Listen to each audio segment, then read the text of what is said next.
Okay, here we go. We're doing our first program. This one's called TriangleMaker. I invite you to kind of, after I explain what the program does, pause it, attempt it on your own. Don't just copy and paste the source code. You're trying to knock off the rust. This program is not difficult, especially compared to some of the things that you did last semester. However, you're probably rusty. So that is the main point of this, is that we're doing something that is mostly getting us back into the groove of coding. So here it is. I'm actually running the program in IntelliJ. I'm going to show you what it does, then I'll back it out, recreate everything, and kind of code along with you. So first thing that happens when you execute the program, it says please enter a number. It's waiting for user input. In this case, I'm going to do 5. And it's asking for a string. I don't know, %sign. So what it does is, using that number, 5, we build up a triangle, which peaks out at 5, using whatever the string is. In this case, it was a %sign. But as this kind of indicates, we can take in an entire string, not just a single character. I'm going to run it again. Right. Please enter a number. In this case, 8. I'm going to show you how it works with an even number. No different, spoiler alert. But asking for a string, well, I can put in not just a single character, but multiple characters. And so we end up with a triangle that looks like this in our output. At this moment, if you want to attempt this on your own, I would pause the video, try it out, and then come back. So if you're still here, we're ready to code this. First thing I'm actually going to do is delete my folder so that we're on the same page. Let me close out here of IntelliJ. I'm going to delete the folders that I created. I'm going to launch IntelliJ.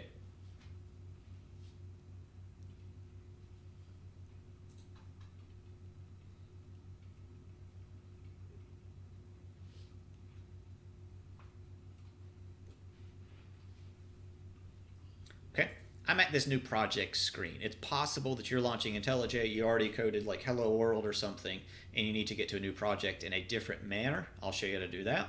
But we're going to click on the new project. And here it's asking us to select our JDK. If you have nothing here, it's likely you didn't follow the setup guide and you don't have the JDK. But consider hitting this drop down and seeing if there's a JDK available. If not, also consider doing add JDK. You want to navigate to where the JDK is located. By default, that is C drive, program files, Java, JDK. C drive, program files, Java, JDK. Here you see I have the latest version, 14. It doesn't matter as long as you have 8 or higher. But once you have the JDK in this pop down, this drop down menu, you shouldn't have to ever really go through those steps again. But I've got my JDK selected. I'm going to hit next. I'm going to hit next. And here's where we name our project. A reminder, a project is really just a folder.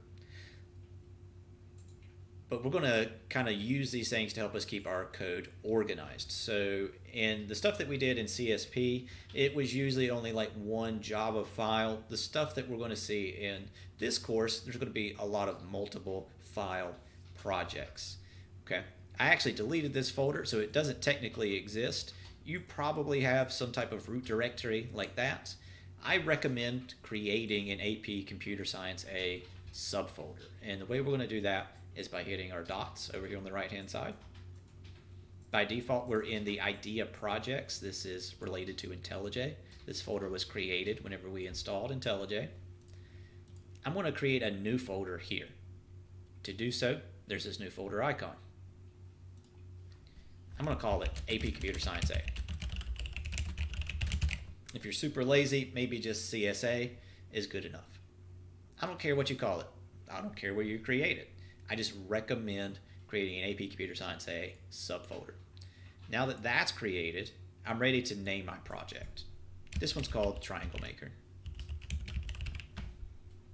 Notice that it did not make a subfolder. That's because I just changed my project location. So I'm going to manually create the subfolder. So within the AP Computer Science A folder, I'm going to have TriangleMaker. Okay. In the future, it'll already have this selected, meaning you don't have to change your project location, meaning whenever you type out your project name, it'll automatically make this subfolder for you. At least it'll type it out. When we hit finish, it's going to say that this TriangleMaker folder does not exist. Do you want to create it? Yeah. Yeah, I do. So we're loading in IntelliJ. It's creating the folder for us as well as the SRC folder. If your project pane over here is not expanded, you can double click where it says TriangleMaker, and that'll expand this. I'm also going to expand this TriangleMaker folder, and then we see our source folder. This is where all the source code should go.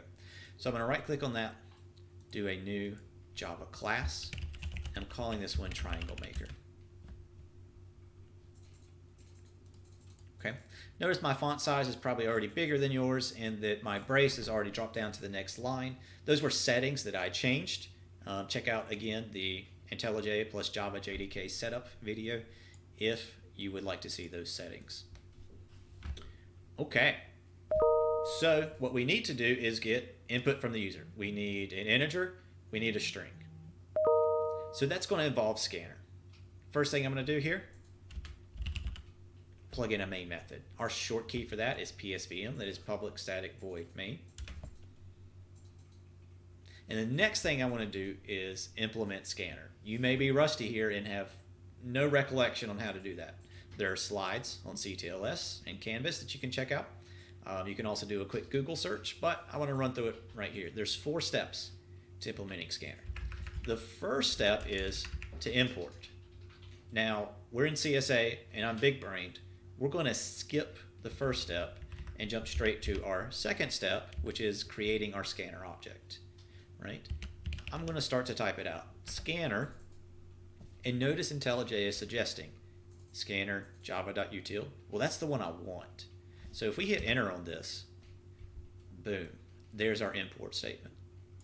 So this is the big brain thing, is that we can jump to step 2, start creating our scanner object, and it'll give me the option to auto import, basically knocking out step 1 for us.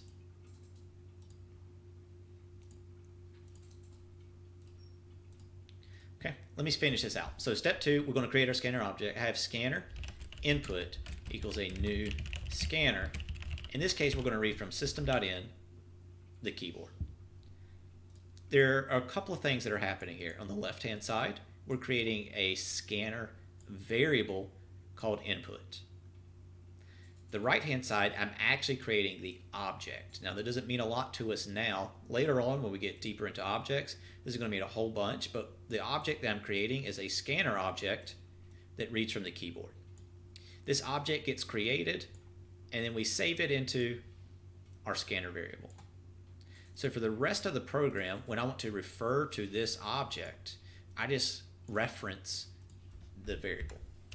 That's step 2. Step 3 is we need to prompt the user for some type of input. And as you recall, we use system.out.println and SOP, or the short key in IntelliJ is sout. More specifically, I don't want to print line, I just want to print. If you remember from my example code earlier, or my example demonstration earlier, we had the prompt, and then right next to it was actually the user's input. In order to achieve that, that's going to be a print instead of a print line. Now, I find that the fastest way to actually get those prints is to still do the sout and then just delete the ln. So I'm going to use a print here to prompt my user. We're going to say, please enter a number.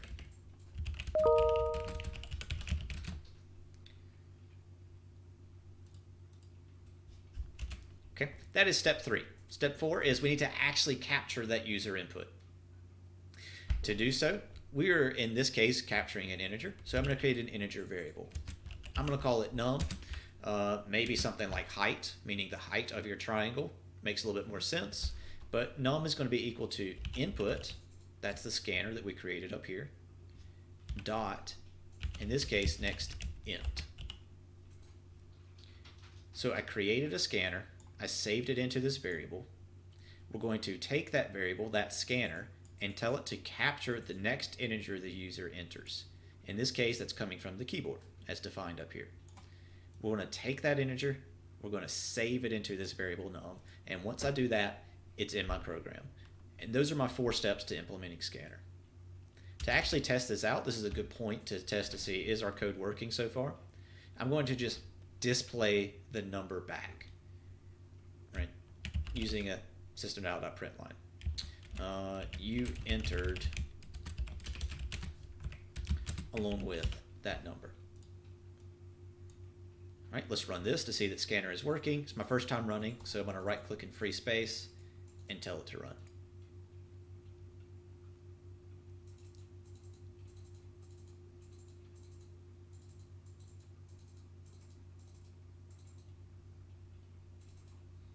Okay, please enter a number. 7. You entered 7. Good. So our scanner is working. We are getting user input and saving it into a variable. You can either delete this line or just comment it out. Maybe we want to use it a little bit later. I'm ready for my next step, which is to capture a string from the user. I've already done steps 1 and 2. All I really need to do at this point is prompt the user again. Right? I can reuse this scanner. The scanner already exists. I can just use it again. It performed one task, which was getting an integer. I want it to perform another one. In this case, I'm going to get a string from the user, some type of text input. So we're going to use a string variable, and I'm just going to call that str. Again, you may have a better variable name for that, but that is going to be equal to input.next or next line. Now the difference between next and next line is subtle if you don't remember. What next does is it captures the next token. That is effectively a word. We use the phrase token to describe words because technically they're not words. They can be basically any combination of letters and characters, and then we're using a space to kind of mark where does that end. So what do I mean? Why don't I just show you? Let's use a system.out.println to actually print off our string, which we should actually probably prompt the user. I'm missing step 3 here. Let's use a print to say, please enter a string.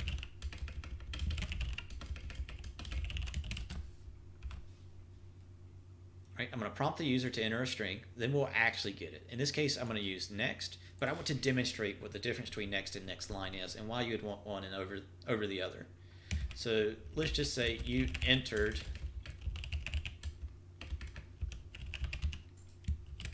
along with their string. Okay. I've already executed this one time, so we can actually just hit our play button up here to execute it again. But our program is going to run. It's going to ask for a number. We'll just enter whatever. It's going to ask for a string. We're going to enter something. In this case, notice I'm using next. Right? Please enter a number. 7. Please enter a string. Hello. You entered hello. Okay. That seems to make sense. Not a big deal. So what's the difference between next and next line? Let me show you. If I come in here and enter 7 and then hello world, it says I entered hello. So this is what next does. It captures the next token. That is everything up to the space. If I wanted to capture the whole line, I'm going to use next line. So I'm going to make this change to next line, execute the program again.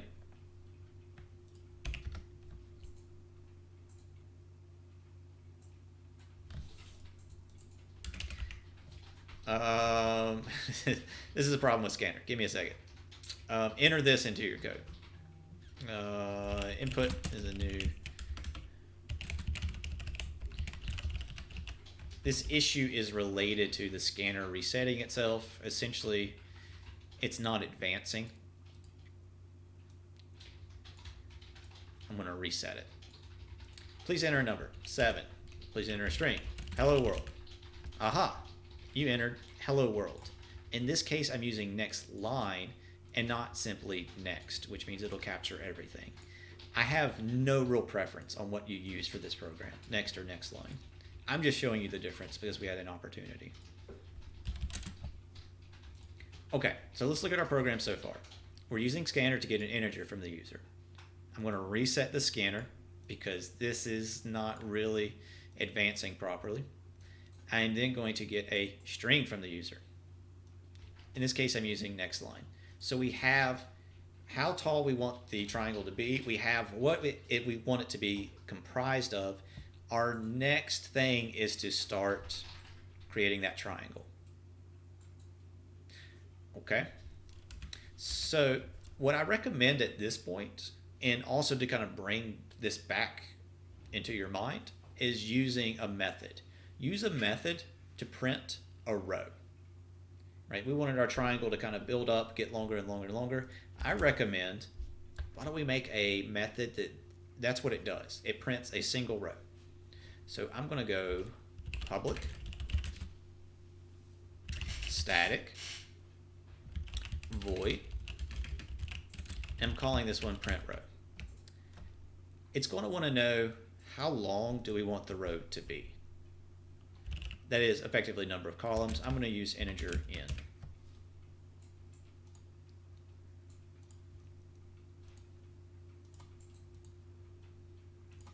Pulling up some source code here. Give me a second. Make sure this is how I want you to do it.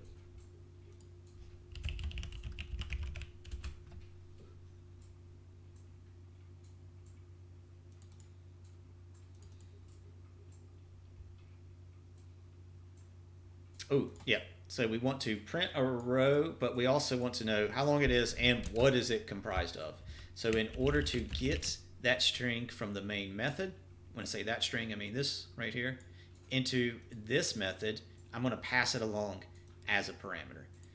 All this print row is going to do is print this thing this many times. Okay? How do we do that? Ultimately, that's going to use a loop. I'm going to bring in a for loop. For loops are great when you know exactly how many iterations you want to perform. And our short key here is for I. Okay, so this is going to generate all this for me. We're going to start I at 0. As long as I is less than the number of times that I want to print, in this case n, we'll do an I++. This loop is going to execute n times. Okay, what do we want to do? I want to print this thing n times, basically all in the same line. And that should ring some bells. That should indicate that we should be using not a print line, but just a print. What am I going to print? This thing, followed by a space.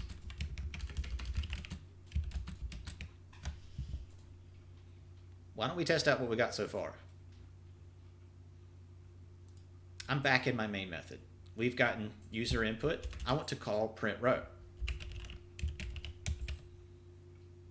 What I want to do is print maybe num times str. Right, here we have our method call. We're passing in num, which was the user input. We're passing in str, also user input. Those things are going to come in as parameters into this method, and we'll use those to execute this code. I'm going to run what I got so far.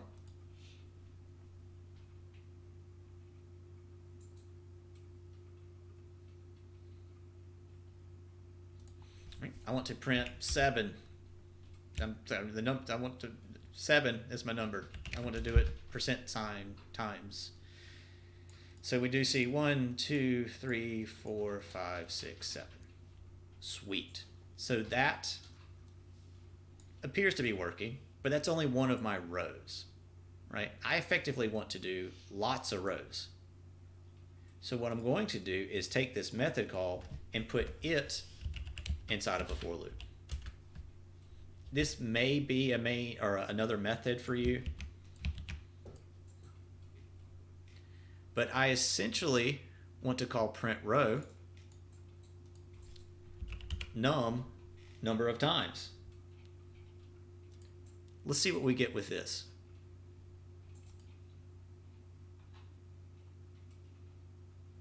if I was to execute this, right, and say that our num is 7, and we're going to throw in a percent sign, I get this. What is this? I printed this row, which consists of 7 percent signs, 7 times. Well, that's not quite right. We want to build it up, right? I want to basically build up the top half of the triangle and then build up the bottom half, or build down the other half of the triangle. How are we going to do that? I recommend sectioning it off. Right? We're going to have a section that we print the top half of the triangle using print row. So that starts small and gets larger. Right? The first row only has one thing in it. So I'm going to start I at 1. I'm then, as long as I is, this is going to be for my top half, so as long as it's less than or equal to my number, right? Keep in mind that final row is going to have number of percent signs. We'll do an I++. Let's see what we got here.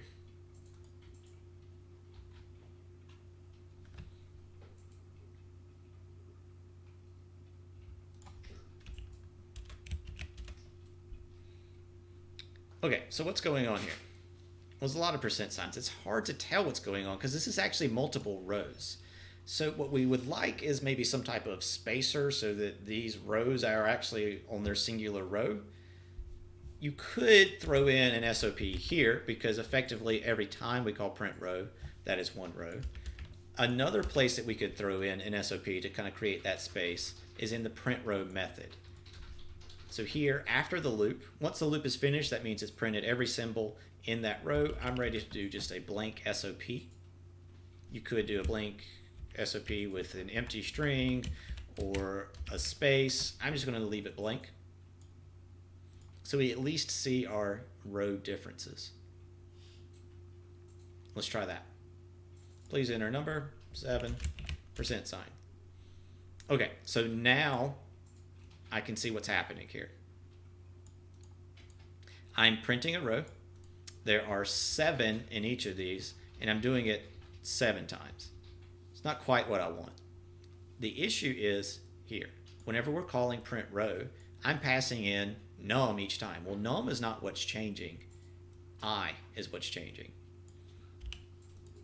All right, initially I is 1, and I builds up towards num. In my example, that's 7.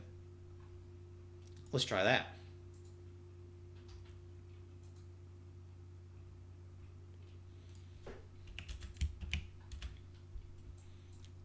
Sweet. Here's the top half of my triangle. This loop starts out at 1. We're going to call print row, passing in 1 percent sign based on this example. That's going to come down here, is passing in 1 and percent sign. It's going to execute in number of times. In this case, 1 time. We're going to print off that percent sign followed by a space. There's actually a space there if I highlight. And then we make a new line call so that we have a so that the next input is on the next line. We come back out here. This method call is finished. I increments.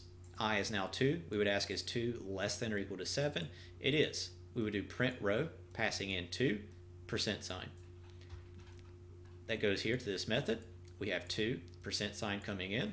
This will execute twice, where we print out a percent sign followed by a space, and we see that output here. Then a new line is created. That's the end of the method call. I would increment. I is now 3. We would ask, is 3 less than or equal to 7? It is. So we'd call print row using 3 and our percent sign. So we see how this builds up with the height being 7. That's the top half. I would then recommend doing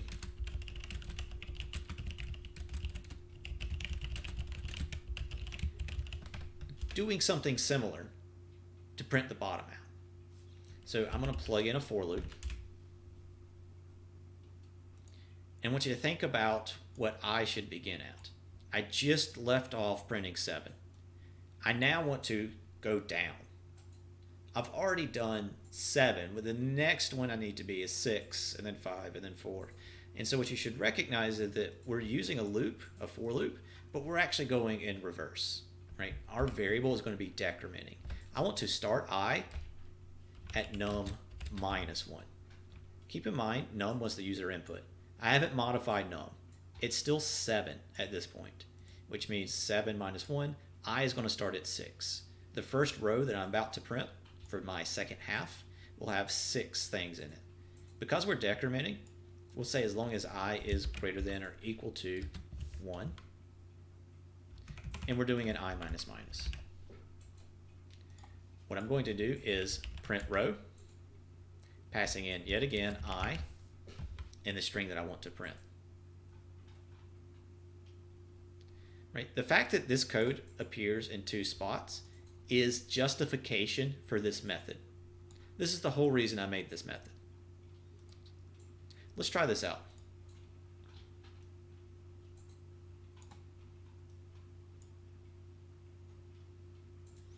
Okay, please enter a number. I'm going to do 7%.